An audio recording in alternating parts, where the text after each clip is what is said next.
Awesome. Doesn't that look so cool? It does. I like And it. Actually, just like zenned me out and got me like in the mode. yeah, it makes me feel so professional when I start it every time. I'm like, this is so much fun. I love it. Um, all right, we're live. Welcome, everyone. Hello. My name is Nachum Russell, or Russ, for any of you who don't know who I am. I own Calm Canine Training in New York, for Aqua New York to be exact. And you can call me Russ instead of Nachum because it's a lot easier for most people. And this is Rachel. Rachel Feery. Am I pronouncing it correctly? Yes. Okay, cool. And why don't you introduce yourself? I don't need to introduce you. Yeah. So I am Rachel. I am one of the owners of Training That Heals. We are a small group of two trainers, two female trainers, and we are based out of Jackson, New Jersey, which is really close to Tom's River for those of you that know it. And yeah, small Awesome. two-person people.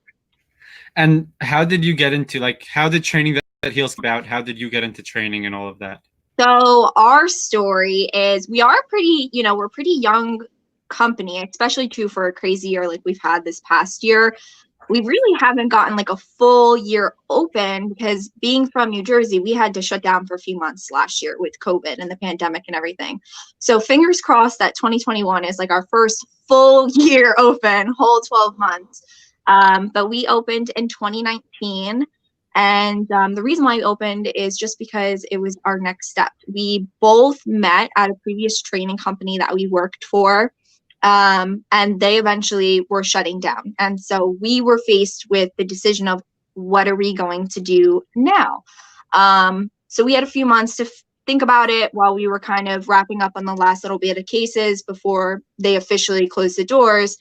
And we both just kind of were like, what if we opened our own company? Which seemed like a dream at the moment and just something to kind of hold on to before the realities of life set in. But eventually we went to Barnes and Nobles one day, we sat down and we had lunch and we're like, maybe we can actually really do this. Like, would it be so crazy to open our own company? And then a lot of conversations happen, like, do we have enough experience? Are we the type of people who want to run a company? Because are we just dog trainers or are we also business owners? And we gave it a shot and we're going strong and we're loving it. Like I said, we opened in 2019. Awesome. And why did you start training dogs in the first place? For me personally, my getting into the industry was a little bit different than a lot of other trainers. So I've always loved animals. So I have like that, that bullet point on my roster list, but I never expected to work with animals. I actually went to college to become a teacher. And I was in school to become a teacher. I was going to school locally. So I was just going through jobs as I was going to school to pay for school.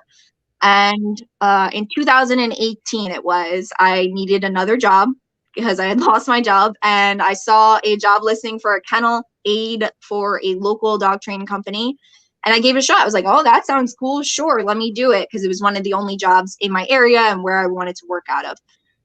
And I went to the interview and I realized that this was actually a lot bigger of a job than what I realized I was applying for. Right in the interview, she was like, let me be frank for you. I don't think you know what you're applying for. And I was like, no, I don't think so either. But she saw that as a challenge and she decided to give me a shot and hired me. And I just started working. And at first it was just a job. It was a part-time job, but I very quickly, within like a month or two, fell in love with it. I loved working with dogs. And so I started taking on different roles in the company, eventually becoming a trainer, and started working sessions, started working with clients, started working with the dogs. And I just had a passion for it. And for me, it was just rooted in, I fell in love with helping dogs. And then eventually what really, really pushed me into opening this company, and what our big mindset behind this company is helping the people. Because it's not just the dogs. So a big part of it has always been helping the owners. And that's my little passion part of it too. I know for Kori, it's like very similar. It was dog background and just needed a job and then kind of fell in love with it. And here we are with our own company now, type of thing. Pretty much stumbled my way into it. I love it. It's a big shift that I know I went through it also, of like wanting to be in it only for the dogs and then realizing that that's not reality and how it actually works. And like, Yeah. if you're not actually in it for the people too, then it doesn't work. It's Yeah. not realistic. And it's not, I think it's less rewarding also. I think it's a lot more rewarding when you're in it for the people and for the dogs, and you get more out of it in general because you see the bigger picture. You see what you're really doing with it. When you're just in it for the dog and you're leaving out the human aspect of it. Yeah. By the way, You can't leave out the human. Yeah, I you realized recently that only dog trainers call people humans. Yeah. Like, any of your friends that are not dog trainers, have they ever called people humans? No. But the whole people aspect side of it, human side of it, is so much. I don't know if it's more important, but it's as important and maybe more important, possibly. No, it's very important. And I heard this, somebody say this. I think it was another trainer, just as I started following other accounts and stuff as I was growing in the industry. I heard another trainer once say that a big red flag for them when they're interviewing other trainers is if the person says, oh, I hate humans, I want to work with animals. That's a huge red flag. And I can get that because you have to be, so much of it is helping the human understand. You're right. We're the only people that say human. Yeah. So much of it is helping the human understand it too. And the big thing I always say in my phone consults is we're human trainers too. My sessions are as long as they are because I have to spend time also focusing on the humans and making sure that they understand things and that their heads are in the right space, because ultimately they're contributing a lot to what some of these dogs have problems with. And so we have to help them figure that out and get to the root of the problem in that sense too. Yeah, it's a big shift. When I started working at a daycare first. Kind of fell into it in a similar way to you. No, I wasn't working in a training place per se, but it was a daycare that also had training. But I just went there as a job. Like, I didn't have a job. I was broke and I was traveling and I was boarding my dog there. So I was like, hey, can I get a job? And just started working there. It was very random. Yeah. And then slowly fell in love with it. But in the beginning, I was like, this is awesome. I don't have to be around people at all. I get to just be with dogs. This is great.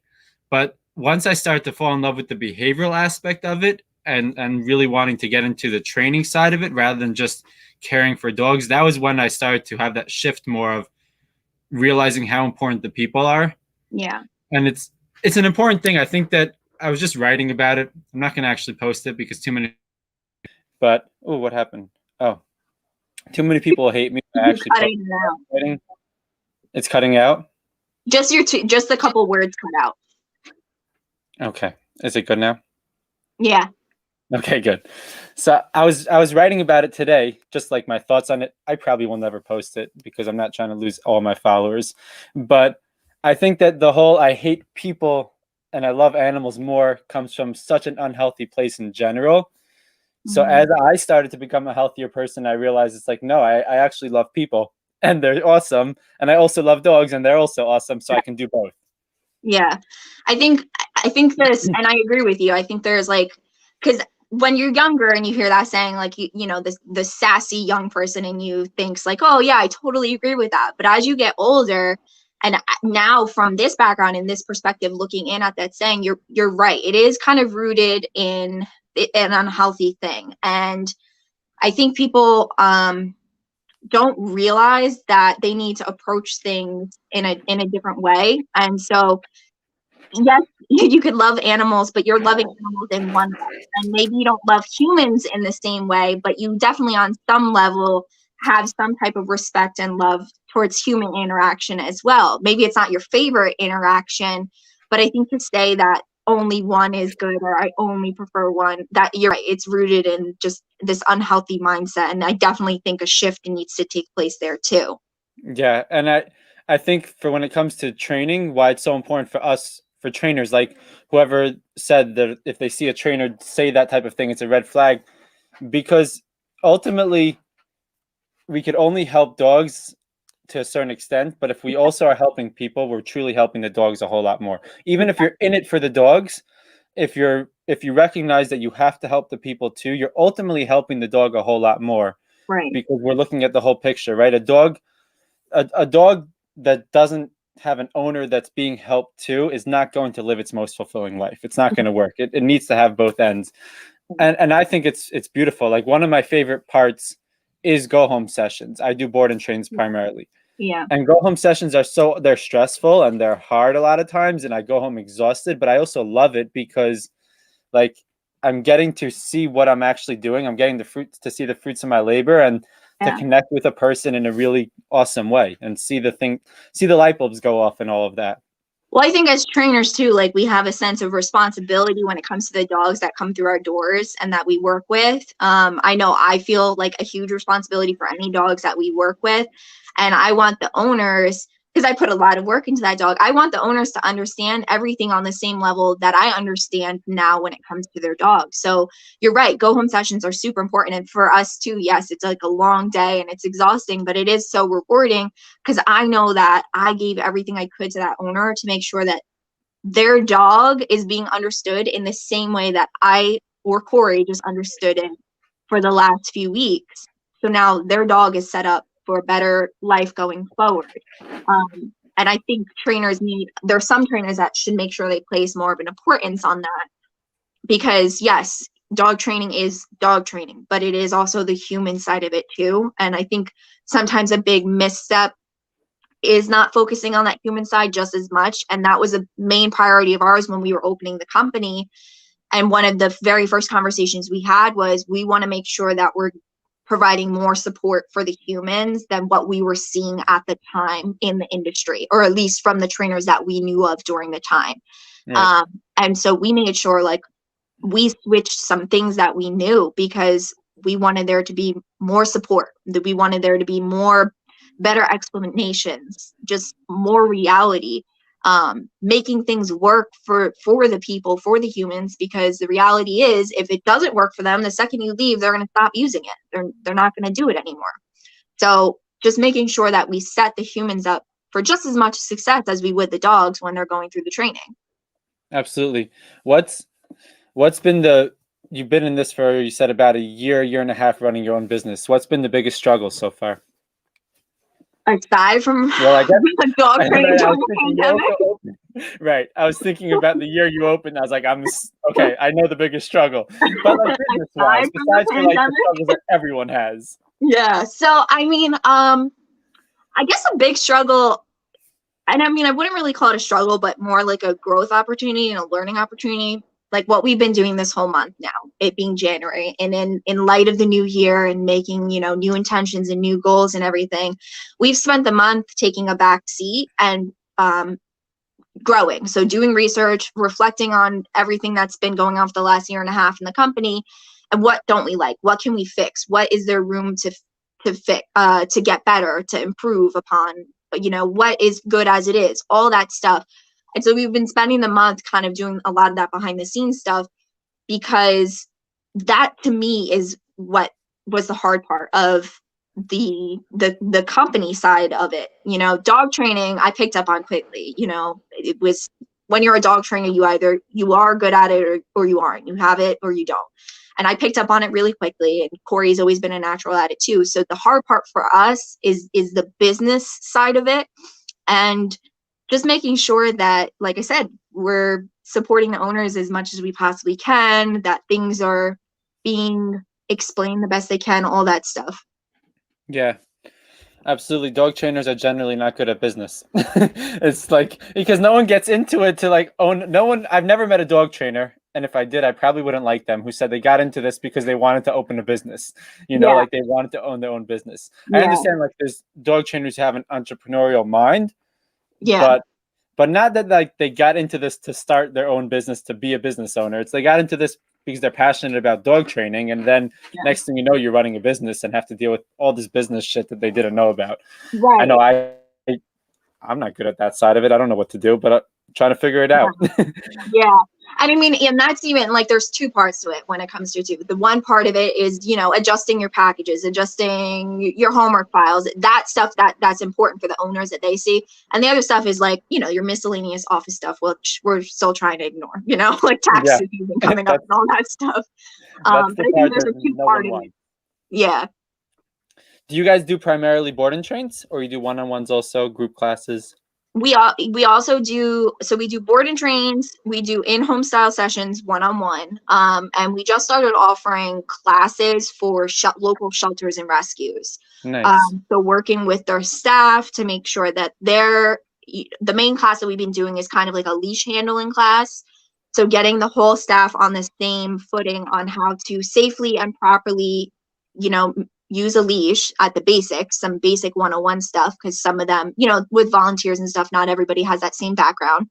And then also, for some of these dogs, because the one rescue we work with, they have more behavioral cases they get there. So what at the bare minimum is some basic foundational structure that they can implement in like these everyday interactions that they're having with the dog, to just kind of help and keep things safer for the staff, but B, to try and just make sure that the dogs that are sitting there aren't getting worse, so Right. just some line of control, if you will. So we've been doing that class, which has been nice. We've been doing board and trains, which they come and stay with us, and then lots of puppy packages too. And Lots your of puppy COVID puppies. packages, I'm assuming you're working with them in their house? Yeah, so we travel to their houses, and what's nice about us and what we think is kind of unique about us too is there's the two of us. So the two of us always go out together. We That's try cool. as much as possible. And the reason why we do that is so one of us is focusing primarily on the dog and the other one gets to focus on the humans. Because like I said, a major, major important thing for us was not leaving the humans high and dry. And sometimes, as a trainer, when you go in there alone and maybe the dog is being a little bit difficult right in that moment, you hone in on focusing on the dog. And all of a sudden, like the people aren't there anymore for that 15 minutes as you're trying to work the dog through something. Well, what's nice is we get to, one of us is still there to kind of explain things to the owners, to make sure that they're understanding, to answer questions, especially too when we go into houses that it's a whole family that we're working with and multiple people. So it's really nice about that. So we try to always go out together and make sure that we're doing that. We do lots of puppy packages lately because of COVID. Yeah. And all the behavioral stuff is board and trains. That's very cool that you guys do it together. I've never heard of any other trainers, I don't think, who do that. But Yeah. it's such a great move because you're not leaving the owners just so often. I don't really do one-on-ones. Not really. I don't do them at all anymore. Right. I used to do one-on-ones. I'll go to an owner's house if they're local and their board and train is not for a couple months. If they have to wait, then I'll go and like do a prong collar intro and get their walk going and like very basic things just so they can manage the situation till the dog comes. But that's the most I do of going to an owner's home. But even with that, there's always that time where it's like, I got to be focused on the dog. And Yeah. then the humans are just ignored. The people Yeah. are just ignored. And that's a very cool. So how do you do it? Like, let's say you're working the dog. And Kori will be talking to them, explaining what you're doing. Yeah, Or pretty vice much. versa? So we go into it, and we'll pretty much just kind of put who wants to do the dog today, or who wants to, do the people, whatever we're kind of feeling that day. Or sometimes one of us gets super invested with a certain case, and they're like, I really want to work this dog. So we kind of, we'll figure out who's doing what, and then, for the 1 or 2 sessions that we go back, we try to keep like the same roles. Doesn't really matter, but one of us is focusing on the dog and actually kind of doing the demoing, if you will. And then the other one of us is just explaining things like, here's how you do play, like what she's doing right now is plays. And, if once again, if all of a sudden we have to work a dog through something, or we need to kind of remove the dog for a minute just to get them dialed back in, instead of just leaving the owners high and dry while we're dialing the dog back in, one of us is sitting there and capitalizing on that time because they purchased us, for a full 2 hours. So talking about something else that's useful, answering questions that they have, just anything, it's always different in the sessions. What I like about the sessions is it keeps you on your toes because it is different dog to dog. Yeah. And I used to do a lot of one-on-ones. And when I used to train at the facility I worked at, I did primarily one-on-ones. Mhm. And what I enjoyed about that was similar to what you're saying, because it keeps you on your toes, but you also have to constantly be thinking of ways to explain things that are going to work in the Mhm. moment, right? So Yeah. like if I'm doing a board and train, I have a couple of weeks to figure out how I'm going to describe Yeah. things with that Yeah. dog, right? Even though I'll go to the home and then like I need to figure, but I know the dog really well already. When it Yeah. comes to one-on-ones, you're getting to know the dog and the owner at the same time. You got to be really quick with it. Yes, exactly. And I know exactly what you mean. Like in a board and train, you're kind of keeping in touch with the owners. You've already been in touch with them for a bit. And by the time they go for the go home session, you're pretty close with the owners, and more comfortable, and they almost have a foundation too, because you've been sending them videos, I'm sure, the whole time. They've been seeing what you're posting on social media. When you're going into a house for sessions for the first time, they're like brand new most of the time to the whole training concept.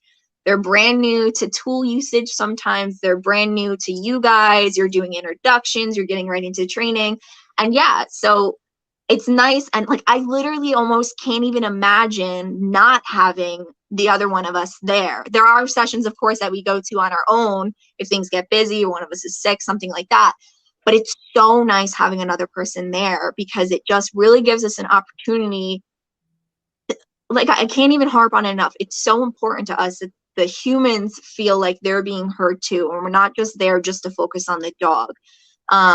It depends on the case too. Like, I'm referencing puppy, and a lot of times the puppy stuff is like fun, but there are some one-on-ones that we go into, and it's a hard case. It's not a board and train, but it's still a hard case, and owners are frustrated, or they're getting upset, or whatever it is. And when they're having their moment, I like that one of us can dedicate time to be like, it's going to be okay, or you can do this, or talking them through things, and that's something that for me, that's always been a big thing that I get out of doing this too. I love working with dogs. I love watching dogs coming out of their shells, but a big thing I've noticed in this last year that I also love is I love watching an owner by that third session or that fourth session be like, yeah, I'm doing this. Whereas like the first session, they couldn't even fathom how they were going to like maintain a life with this dog still. And so it's so beautiful watching that process.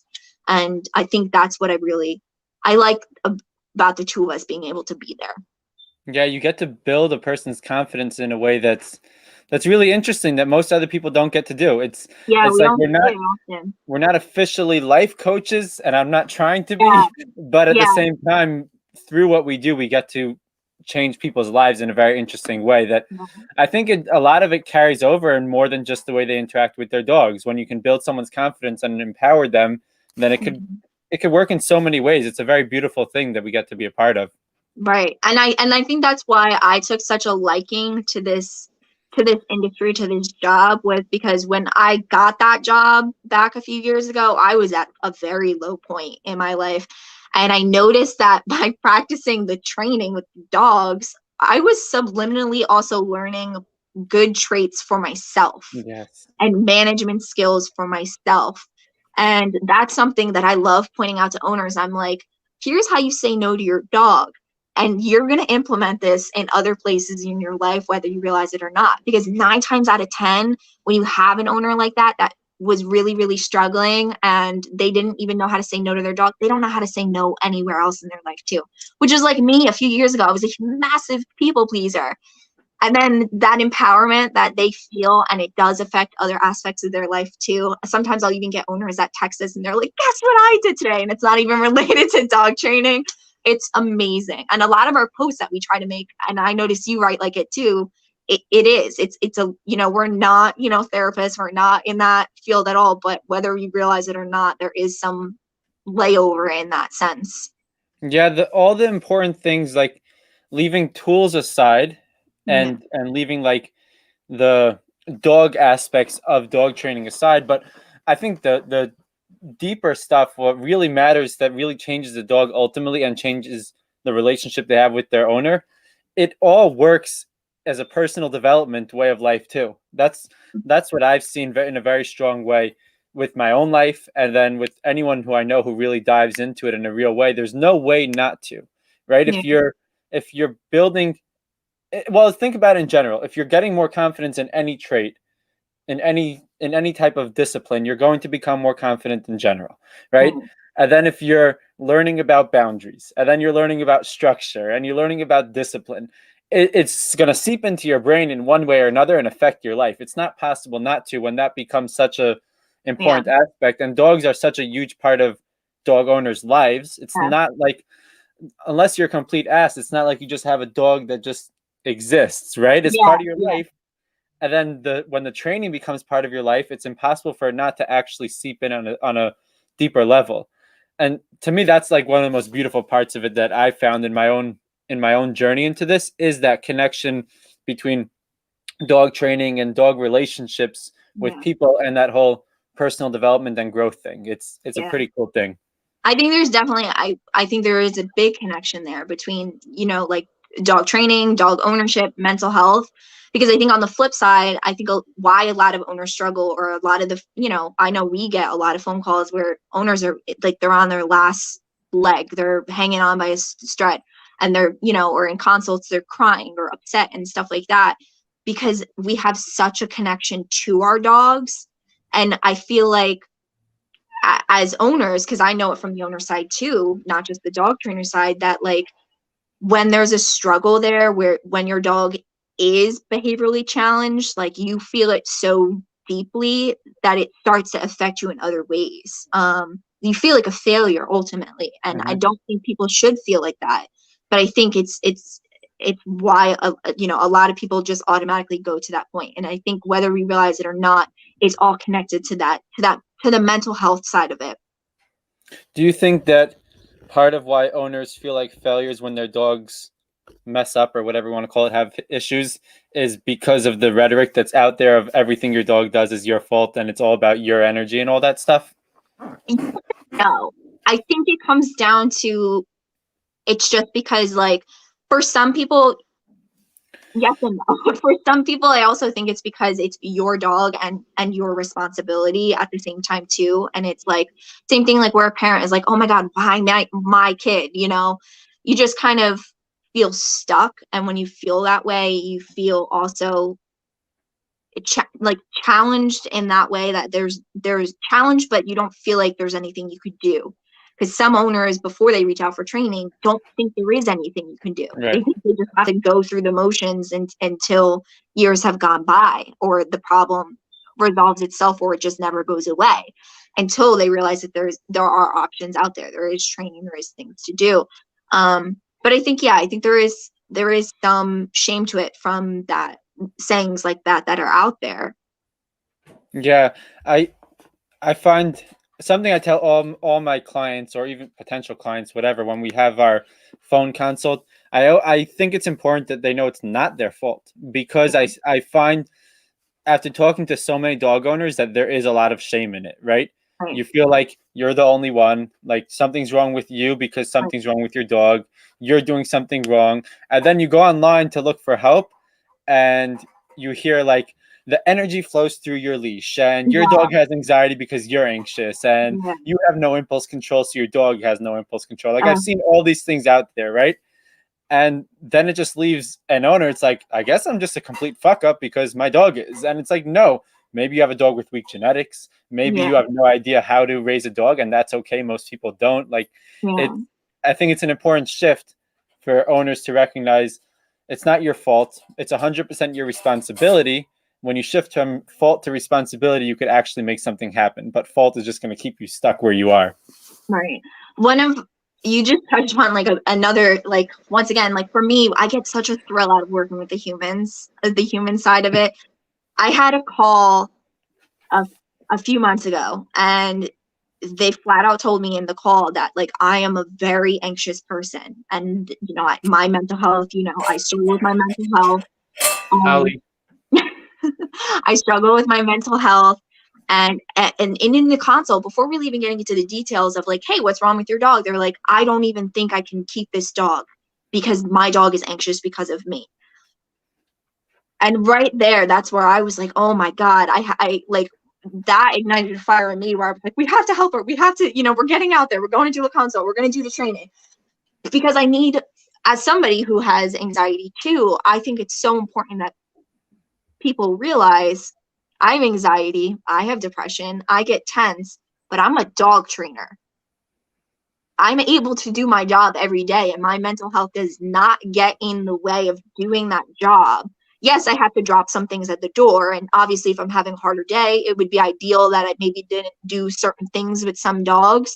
Yes, but you can 100% be who you are and still help your dog and still get through training. Like you could be anxious and have an anxious dog and help make that dog less anxious and better behaviorally.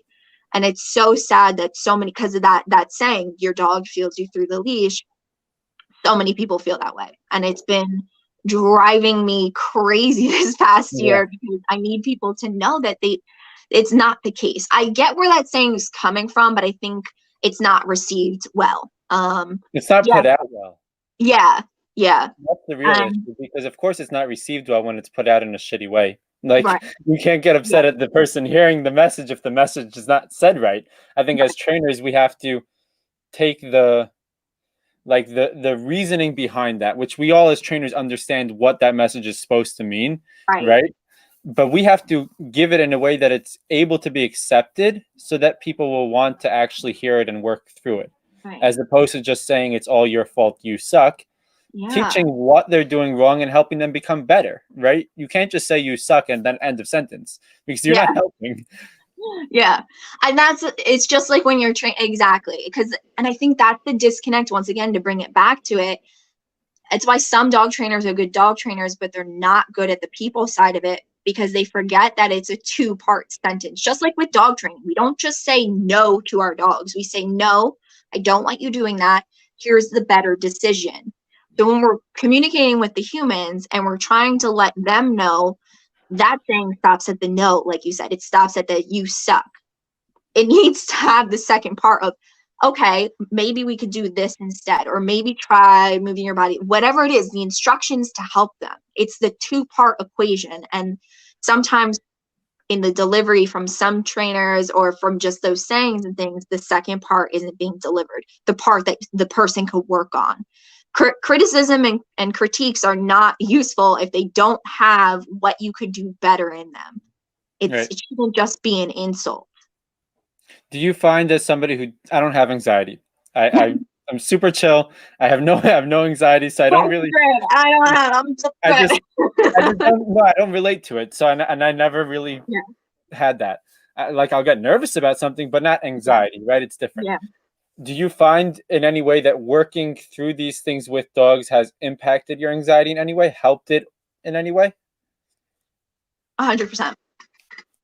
Like I said, when I first got into this industry, a few years ago, I was at the lowest point of my life, lowest point of my life. And through working with dogs, just from I started as a kennel aide. So my next job after the kennel aide was the walker. So just from walking with the dogs, getting out there in nature, one was a positive impact. But there's something about being with animals that, for people that struggle with mental health, like, they just get it. Being with animals is helpful. Now, obviously, this in good measure, because we should never rely 100% on our animals to, support us through our things. We need to have healthy boundaries, but definitely a huge impact. And like I said, just from once I got into the training side of it and I started to learn all those things, and then I realized I was implementing them in my own life, like setting out boundaries or saying no, or just things like that. I started implementing them in my regular life, and it definitely helped. I think too, just like I was even saying it today, a big thing I've been talking about this last month about dogs is giving your dog more tasks. And I happened to say this to my mom today. I'm like, we need to give you more tasks. And I realized, oh my God, I was like, I just gave my mom a dog training motto pretty much. But it's so right. So many things that you're learning through that just get implemented on the regular, whether you realize it or not. Yeah. I don't have anxiety, I said, but I can understand the aspect of how dogs can help a person in general struggling with anything up here, right? Because we all struggle with something. So for me, I found that dogs, especially when it comes to training, but in general, because even when I wasn't doing training with them, but I just wanted to be with the dogs and try to understand them in some way, it forces you to be drawn into the present moment, right? Because you can't really help a dog, especially when it comes to training stuff and behavioral things, if you're just doing it without being there, actually being there. The dog will sense it, they'll know you're not there, and then the whole thing's out the window. And it forces you to live in that moment, which ultimately anxiety is living in either the past or the future, right? So if you're living in that present moment with that dog because you want what's best for the dog, and you're drawn to it and you love that feeling of being with that dog, then there is no anxiety in that space. When you're in the here and now, there's no anxiety, is not existent. It's not possible. I've noticed this trend, like I said, when I first started in the industry, when I started handling the dogs, I knew from the first day I knew, I got told, okay, you're going to start working the dogs tomorrow. That next day when I came in, I dropped all of my stuff at the door. And I mean, everything I was dealing with in my outside life, which, like I said, my life was pretty much madness at that point. And I dropped it all at the door because I knew when I was handling that dog, I needed to be, like you said, in that moment. There was no room for my mind to drift. There was no room to think about, what's going on and what's happening in my outside life. And I think through the years now, as doing this, I've started to be able to not just drop it at the door when I'm going to work and clocking in for the day, but it's just now helping in general. So when I notice this, whenever somebody needs me, it's like mom mode kicks in. A friend needs me, somebody calls me, they're they need help. I've created this new normal for myself. And it's actually, like I said, it's helped in my personal journey with my anxiety and everything. It's helped me a lot. So anytime I need to help anybody, I just kick into that drop it at the door mode, and I'm able to focus in on what's going on. That's awesome. When I used to work at the daycare, so I was in charge of big groups of dogs at a time, with minimal tools, if any. Eventually, I was able to introduce more stuff, but in the beginning, there was no tools. It was here's a spray bottle, which dogs loved. So I had these big groups of dogs, and my main job obviously was make sure they don't fight. Clean up after them, and try not to let them get too loud, right? And these were all dogs obviously from different homes, and some of them knew each other, some didn't. Sometimes it would be regulars, sometimes random drop-offs. So it was a lot going on, and my job was to keep them all nice and chill. And in that situation, your energy definitely matters, right? And I had to learn on the job, because no one's really teaching me. I had to learn on the job how to get a group of dogs to be respectful, chill, and I didn't like going home with a headache, so how to be quiet. And eventually I learned this system of me walking around the space and using my space, and me being super calm, helping them being super calm, right? It was a very cool experience. I learned a lot from it. But why I'm bringing it up is, so one time I used to go in regularly at 6 a.m, but one time I started my shift late, and I was going in, I think, at 10 or 11, and I got into an argument with my dad in the morning, and I was pissed off. I was in a bad mood, and I kind of just walked into work, threw my stuff down, and just walked right into the dogs. And these were dogs that generally, the regular dogs, generally when I would walk in, they all knew me. They'd come over, say hello, but they would chill when I would come in, right? They had this respect for my presence. And I walked in to the main area, and it was all my regular dogs, and they all just went crazy. And they totally acted completely different than they regularly do. They were jumping on me. They were being excited. They were being all crazy. And I realized right away, I was this is different. I'm different. They're different. And I got to get my shit together. Otherwise, my day's going to suck, and they're going to have a fight. It's definitely going to happen. The energy level was crazy. And I left the whole facility. I took a drink of water. I went for a walk. I came back 5 minutes later, and I was now I could start. I left my shit at the door, what you were saying. And it was a massive learning experience for me, though, because I learned it in the moment. I had no other option, right? And it was a very cool, I always remember it. I always come back to it. And it's something that I think dog owners and trainers, anybody who's with dogs, should recognize. We're all going to get into these bad headspaces. We're people. I was gonna say we're humans. We're people, right? I know. I cringe every time I'm doing it now. Pointed it out. I can't. It happened on a couple of podcasts ago when I realized it, and now every time I say it, it bothers me. But as people, we're all gonna get into a bad headspace, and our dogs don't understand it, right? And I think the best thing that we can do in that situation is just get your dog away from you. Let him be in his own space, whether it's his crate or place or whatever, and let them be separate from you, because they don't know how to handle it. As much as we'd wish that dogs can comfort us and understand all our stuff and all of that, they don't. And it's just mess. That's what gets in the way of a relationship, I think, a lot, is then the dog does something, then we're in a bad headspace, then we get frustrated, then it's just all out the window. Put the dog away. I think that's one of the most important things, and one of the bigger things that a lot of owners with dogs that have behavioral issues miss. And unfortunately, sometimes it's just circumstances that they can't control. The house environment is bad, it's crazy, whatever the situation is. But when it comes down to it, at the bare minimum, put the dog in the crate, put the dog in a separate room, something, because I think a lot of people don't realize how much of an influence that could have on a dog's behavior.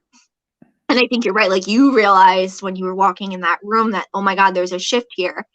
But when it's slowly happening in an owner's house and the dog is slowly growing up in that, they think it's just, oh, the dog picked these behaviors up as they were growing up.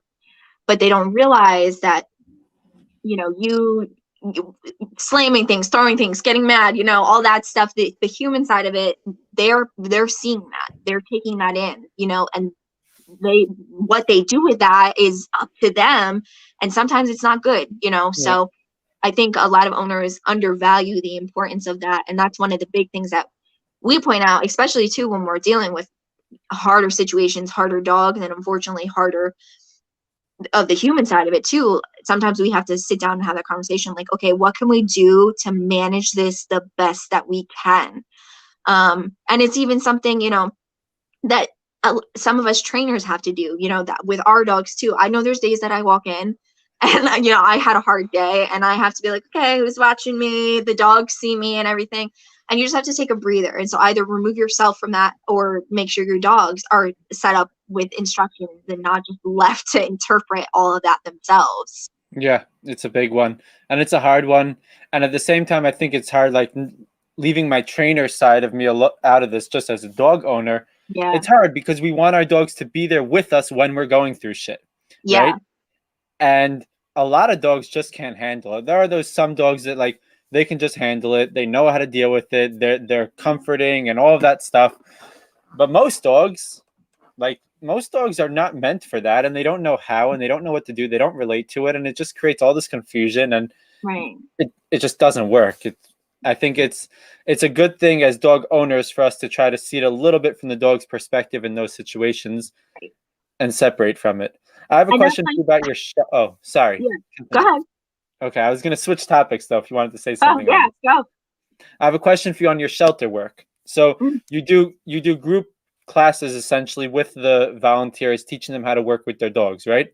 Yes. So how long have you been doing it? We actually started that back in the fall, I believe. Cool. Back in the fall, September, October, we started it.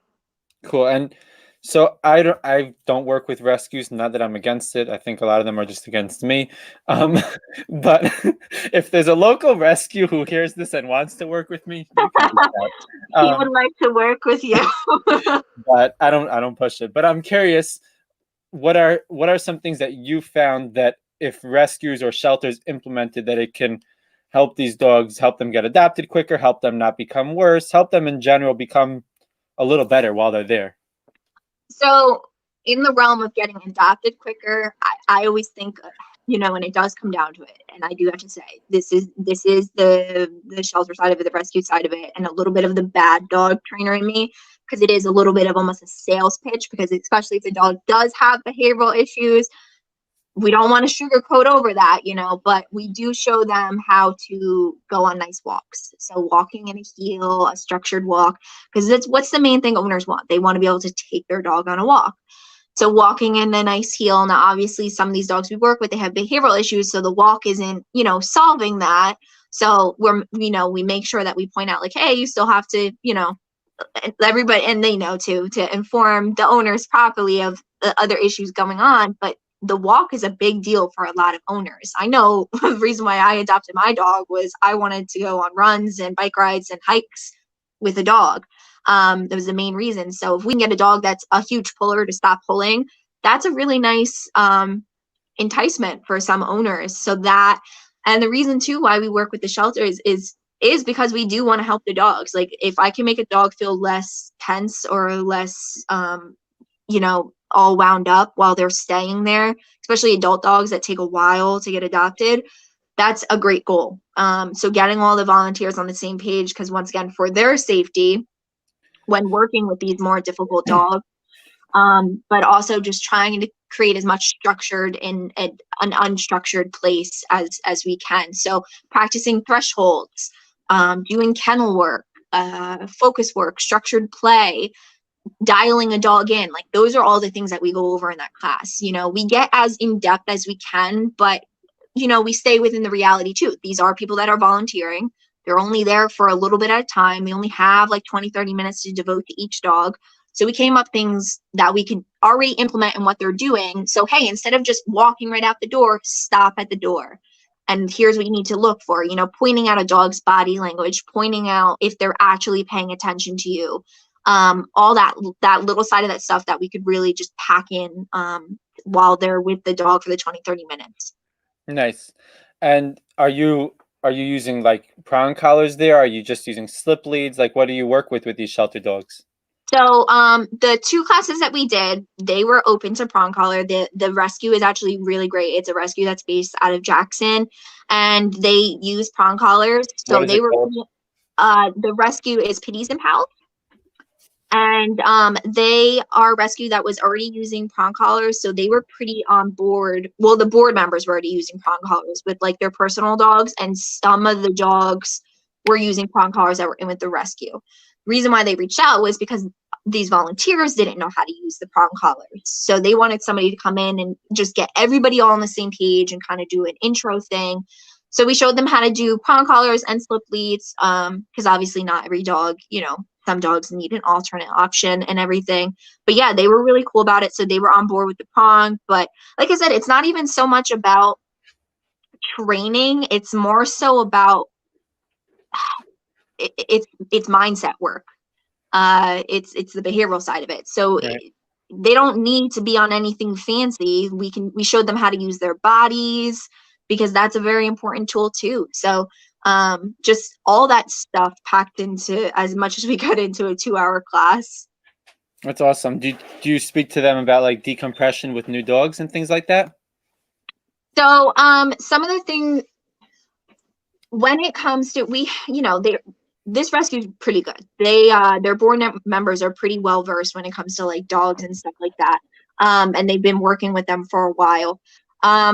We would go into topics of just more like evaluating and everything.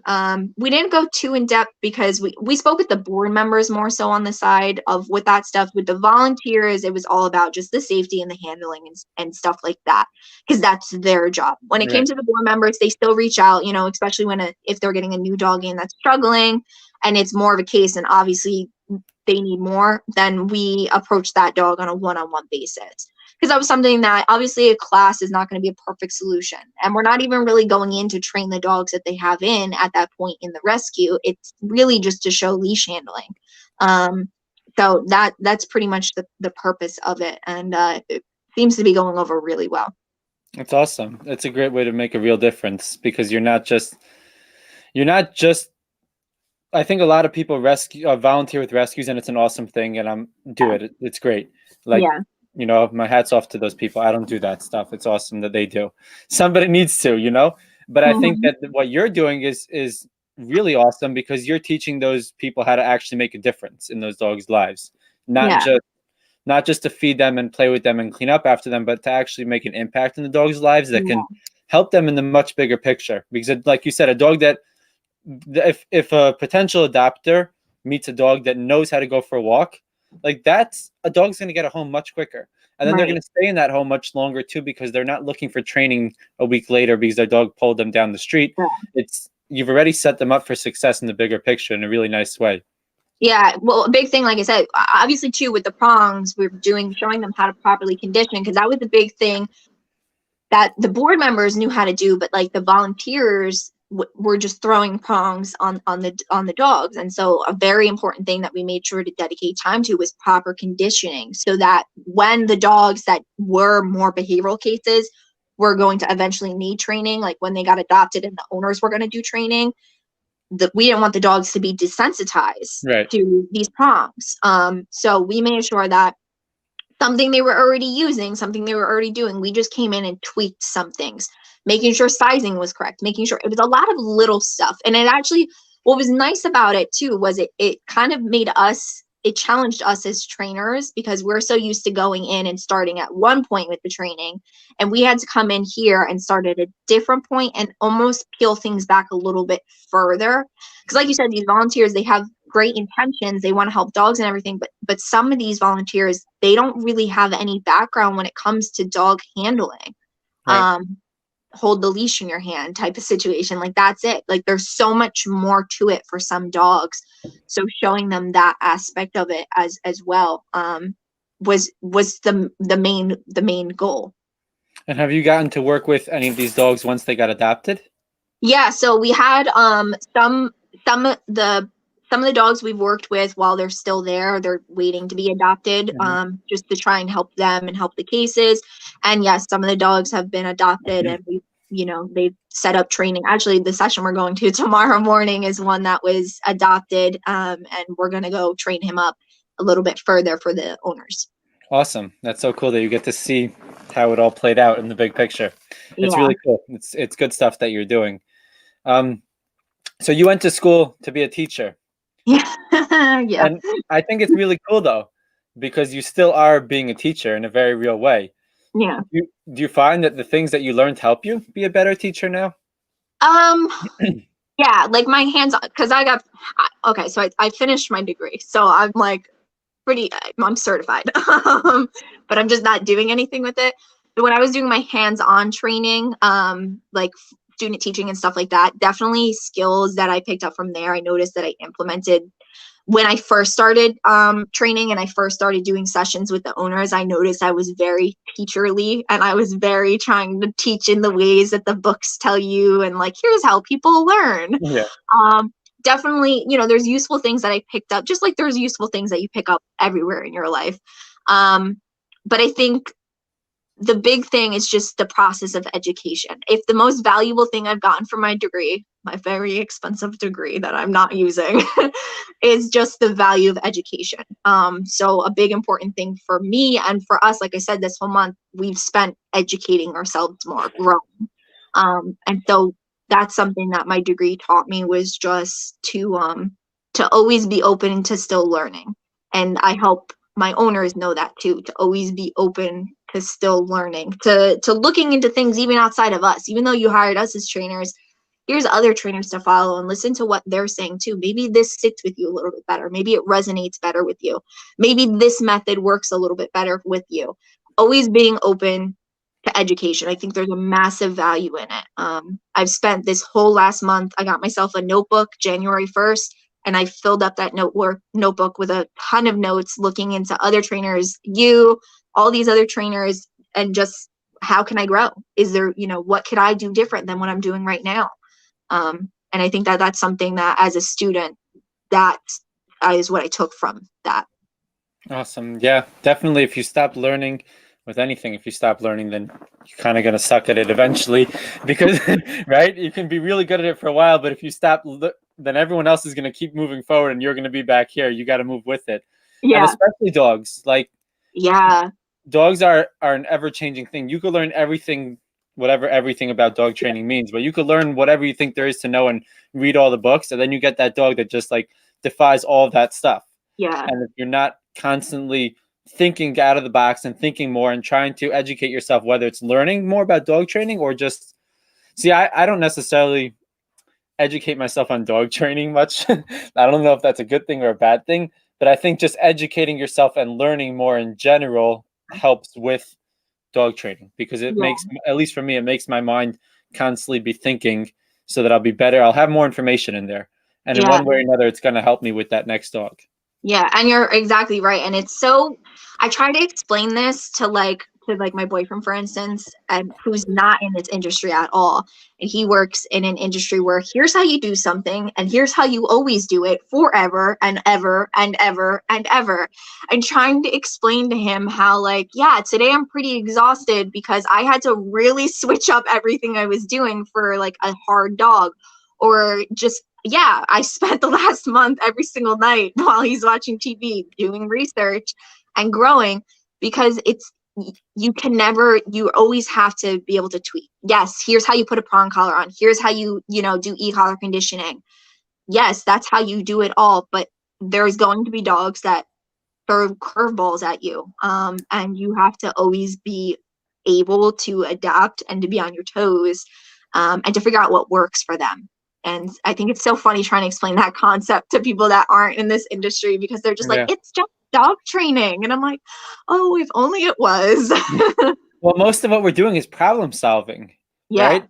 And when you're problem solving a bunch of different problems, you're going to have a lot of different solutions. Like it's not a 1+1 type of problem. It's I don't know, algebra or whatever. I don't know math, how it works, but it's something complicated, right? And you got to be able to think about it out of the box and have a lot more solutions than just the one simple by the book type solution. Yeah. What's your favorite part about what you're doing these days? Right now I'm really excited. Like, so the class things was really excited. We have something in the work that we're hopefully able to offer a different class soon. I'm really excited for that. I'm excited for a lot of these new ideas that we haven't really announced yet, but I'm just excited that we're growing, and I'm just excited that we're doing it in our own way. And that it's just, I don't know. It's hard to explain. I'm just so excited that, for two people who sat in a Barnes and Nobles like almost 2 years ago and we're like, can we do this? I'm just forever grateful every single day that I wake up, and I don't feel like I work. Like, I feel like I am doing a passion, and that doesn't feel like work to me. And I just feel, I don't know, like amazing every single day. So it's exciting to me every single day. I'm excited every new dog we get. I'm excited every time we get a contact form. I'm excited every time I find another trainer I really like. Like, I'm always excited. And I think that's how you know that like we're really, really, really passionate about this and like what we do. Yeah, and that's why you're going to be super successful. If you don't have that passion with this type of thing, then it's not going to work. You're not going to really make it. You're going to get burnt out. It can get burnt out easily, and it's that passion. That's very awesome. Like, you light up when you say it. It's exciting. And so I asked this question to, I think, every trainer who I've ever spoken to on this show. And I'm very curious about your answer, because so much of what you speak about is the owner aspect of it, the human side of things. What's one thing that you wish every dog owner would know? That if everyone's listening to Rachel talk right now, all dog owners of the world, what would you want them to know? I would want them to know to not feel like this social media societal pressure that we feel as dog owners. And this is coming from dog owner Rachel, not just dog trainer Rachel. I think a lot of us see those 2-minute clips of a really good edit on Instagram or Facebook, and we see that dog being perfect, and we see them doing cool things, and we hear the fun music, and we're like, and then we look at our dogs who we just had a hard day with, and we're like, oh my God, like, why can't my dog be like that? And I want people to know, and I wish I could get every owner to know that even that dog is not like that every single day. And that your dog is not the worst dog, and you are not the worst owner, and to stop comparing yourself and your journey and your dog's journey to what you're seeing on social media, what you're hearing about, what you see in public, sometimes even too, just as you're passing other dogs. Because I don't care what owner it is and what dog it is, every single person has a struggle, and every single dog has a struggle. Maybe it's not as big as yours. Maybe it doesn't feel as frustrating as yours, but they're all there. And I wish every owner knew that, and they didn't feel that pressure and that insecurity. Stop comparing, right? It's such a big thing. It's huge. And to add on one thing that I would say, I mean, I agree with everything you said and I love it, but I think what's very important too, as a dog owner that shifted into this dog trainer seat or whatever it's called, right? Because primarily I'm a dog owner. It's like I'm a dog owner that got into this shit and now I'm training dogs for people. Yeah, but I don't know how this happened. I got on the payroll one day. Yeah, that's how it feels, at least, right? Like I'm a dog owner and I love dogs and I work with, and now I love training dogs. Yeah. But the worst comparison is like, don't compare yourself as a dog owner to what you see on dog trainers pages. Yeah. Right? Because you're not a dog trainer. You're not trying to become one. You're a dog owner. And dog trainer peoples, do this all day, every day. It's like we're a strange breed of people who are obsessed with this stuff, right? And you're not. You're a lawyer, a doctor, whatever it is that you do with your life. And it's not, you're never going to be successful if that's who you're comparing yourself to. It's such an important thing. Don't compare in general, not to other owners, but especially not to trainers, because you're going to be reaching for something it's not who you are, and it's not fair to yourself and to your dog to put yourself in that. That you're limiting it 100%. And I think too, when you put yourself in that mindset, then you start limiting potential. Yeah, absolutely. And the whole comparison thing, again, it's another one of those beautiful things that plays out so much in our people lives, leaving dogs out of it, right? Yeah. Like how much we as people compare ourselves to other people, but end up limiting ourselves because of it, because our potential looks very different than the next person's potential. And social media only helps make that worse, right? Because I get to choose what I show the world. So of course I'm only going to show the nice stuff. Right, exactly. Right? And no dog owner is going to show their dog, I mean, in general, is going to show their dog when it's biting someone. They're going to show it when it's healing nicely. Yeah. Right? And you only get to see that. I mean, same thing, like no one shows videos of them fighting with their family over the kitchen table, right? Exactly. You only see the nice family portrait. Yeah. And it's the same thing too, like even as like a female too, like the body image, it's the same conversation.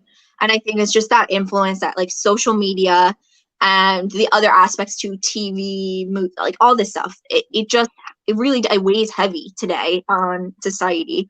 And like I know too, there's been moments, I had it yesterday, I was on my personal social media, which I'm almost never on because I'm always on the business one, and I'm scrolling and I'm like, wow, look at her. And I find myself comparing and I'm like, why am I doing this? And I'm like, this is not healthy. And I think like every person needs to try and practice to get out of that mindset and be more conscious about it, because it's so easy. Because then what happens is it's this vicious cycle. You compare, you push yourself to try and like fit into that, like get abs, then you get the abs and you're not happy. So what's the next thing? You find something else to compare yourself to. And then you're pushing for that goal. But every time you achieve it or attain it, you're never happy or satisfied. I think more people need to be more in the moment and more conscious of what they're focusing on. Yeah, and chances are if you compared yourself to who you used to be rather than your friend or your social media influencer that you'll never meet anyways and that they look completely different than what they show, right?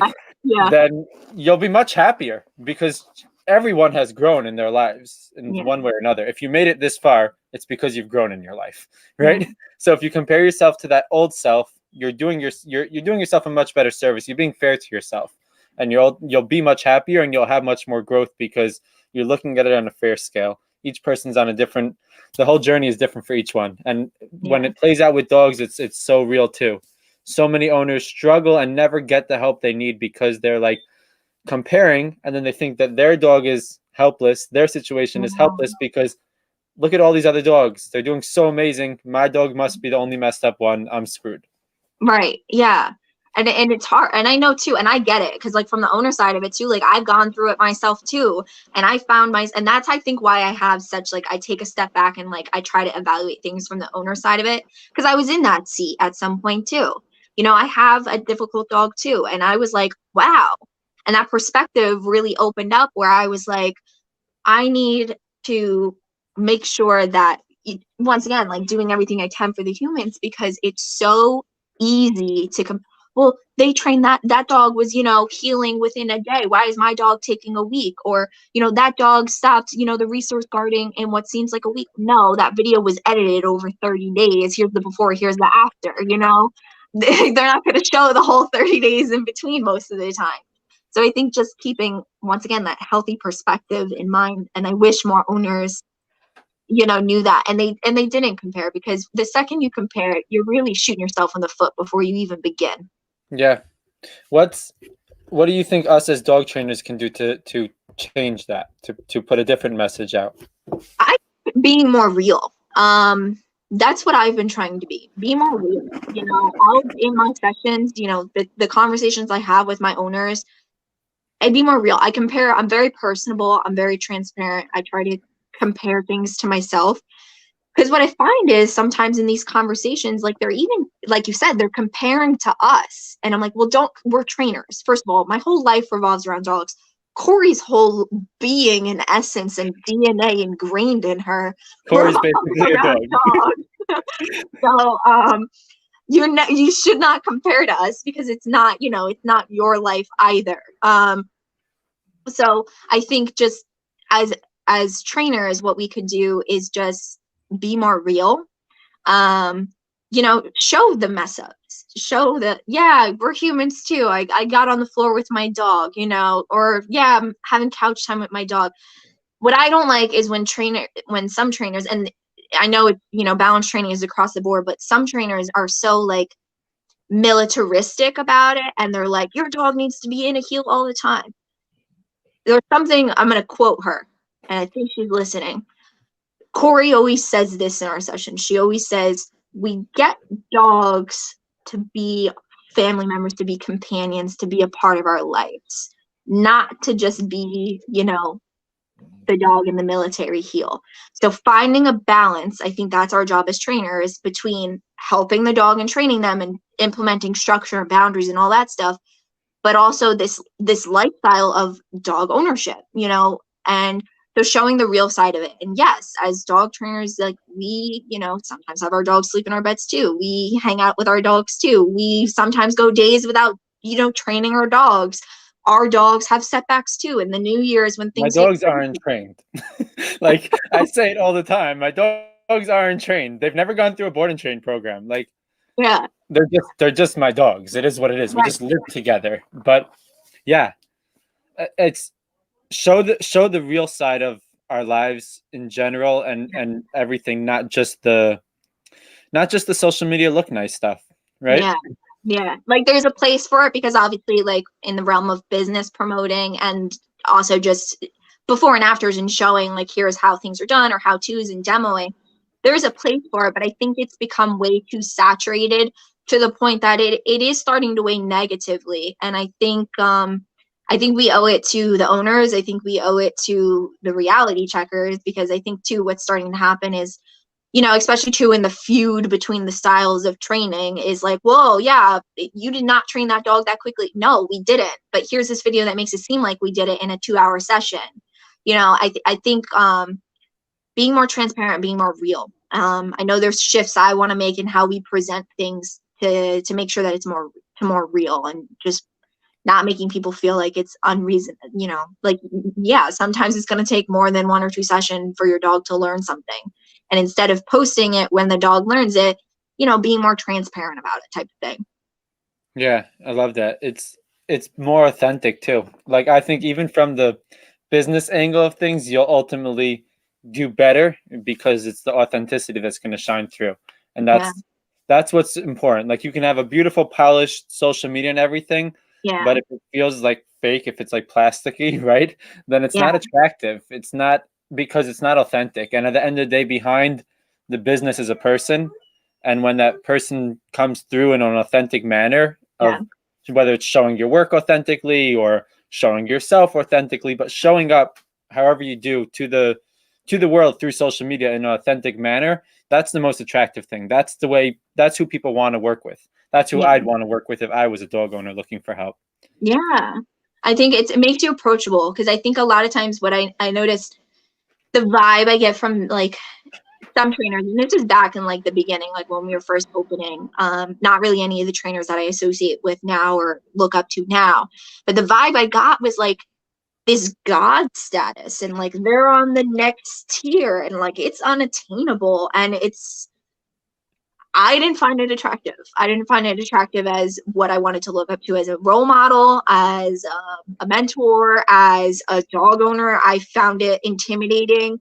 And so I could see how the average dog owner would find that extremely intimidating. And that's where I think it's nice to be more personable and to be like, yeah, it's raining today. I'm sitting on the couch eating a plate of nachos with my dog next to me. This is what we're doing today. Like, that's it. And letting everybody know that this is the real side of it. And ultimately, that's what a dog owner is looking for, right?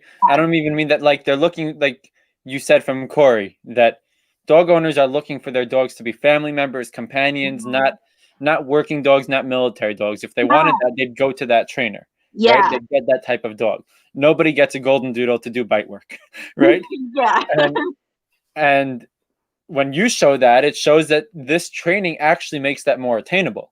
Right. Because I think a problem with balance training that I've seen as I've kind of gotten deeper into this and into the social media side of it and all of this is that it does come off seeming very super strict, and that you're closing up the dog's world and taking away all of its fun and all of that stuff. Yeah. Whereas the bigger picture that's so important to be shown is, yes, we do stop the dog from doing a lot of things that are nonsense and they shouldn't be doing. We do, in a sense, restrict the dog's freedom, at least for a while, right? To give it that structure. And we do manage a lot of its life. But what's the bigger picture is now you're hiking with your dog instead of having it boarding when you go away, right? And now your dog is hanging out with the family by Thanksgiving instead of sitting in the bathroom by itself because it has to be locked up, right? And these are all the typical things that so many owners have to do, and they think it's the only option. Whereas if you got this dog to be a part of your family, why not put into place this little system that is weird and it's going to be different for a while. It's going to feel strange, but ultimately you get to have that bigger picture. But if we don't show that the end result is that dog coming with you on the hiking trip, or is the dog going swimming, or whatever it is that, you know, all these things that balance training does provide for dogs, if we don't show that side of it too, then all it looks like is balance training is a dog on place. Right. And it's not, and it shouldn't be just that.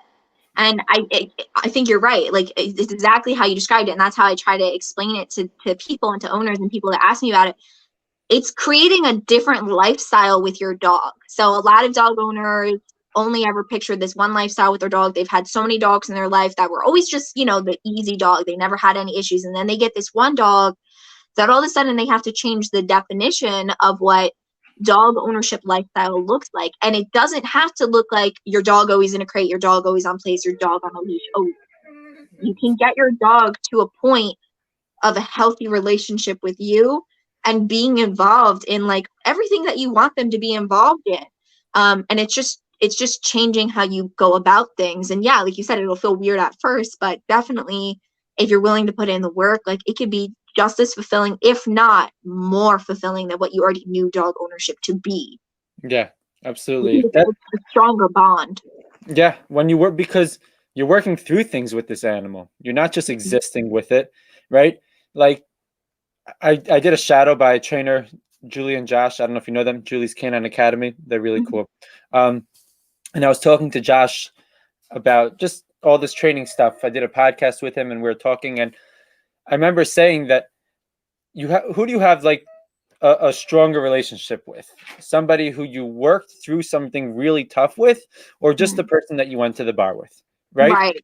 Like there's a reason why every soldier who comes back from war always says that they have a bond with their brothers and sisters from the army in a way that they never experienced with anyone else, right? And they never knew each other. They're from two different parts of the country, but they went into this deep struggle together. They worked through it together, ended up having each other's back because of it. And that's what bonded them. And that's a beautiful bond that you don't get by just tossing the ball with your dog. Or Dude, you're so good at imagery. Like every time your analogies, like, I'm like, why didn't I ever think of saying that? That's an amazing example. Take it, use it. I will. Pretend it's yours. I don't care. I think it's just an important way to think about it, though, right? Like the bond, that the reason why that bond is so strong when you train your dog rather than just have a dog is because we get to work through things together, and the dog feels it too. Yeah. The dog knows that's the person that the dog truly looks at as a leader, somebody who works through things with them, not just the go outside to poop, eat your food, and toss a ball. Yeah, and owners can see it too, especially if there's one owner that's really doing the training and another one that's not. It's like the dynamic between like me and my dog is that we're like this, and the dynamic between my dog and my boyfriend is fun, happy-go-lucky, but doesn't listen for anything because the dynamic is completely different.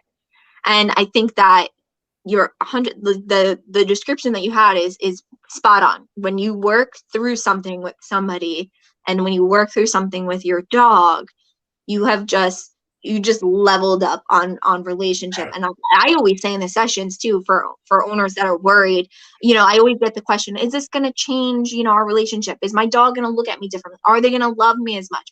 You are going to have a stronger bond by doing this work than you did. And it's something that I always tell the owners, because a lot of them, they do get a little bit apprehensive or nervous, and those are some of the common questions that come up. And you're always going to have that stronger bond with your dog for doing this work. It's a lot of time that you're putting in. A lot of time. Yeah, you end up spending more time with the dog than you thought you ever would. And right. It's quality time. Yeah. Right. All right, let's wrap it up on that. We've been on for a little over an hour. Stop good. Comparing your dogs to other people, guys. That's the main message. Yeah. Is there anything that you want to plug? Any last message that you want to give? Shout out to Kori. Shout out to Kori. Owner of Training That Heals. She's amazing. She does amazing work too. And thank you for having us on to speak as well. Of course. All right, guys. Everyone who tuned in, anyone who's listening on podcast thingamajigs, I don't even know how this works. I just record this and then I put it into a program that like shoots it out into the podcast world, and sometimes people listen. I don't know. If you are listening and if you listened all the way through, I appreciate you guys. I love you all. It's 2021. It's a new year. That's super exciting. This is the first podcast of 2021. I'm looking forward to a lot of awesome ones, hopefully. And I appreciate you all. I love you all. Thank you for coming on. It was a lot of fun. Tell people where they can find you. That's what I forgot to say. Yeah, so Training That Heals, we are based out of Jackson, New Jersey, which is Ocean or Monmouth County, New Jersey, where we service. Our name is on Instagram and Facebook, trainingthatheals.com. Awesome. Everybody go follow Rachel and Kori because they're awesome. Love you all. Have an awesome night. Thanks for coming on. Bye-bye. Bye.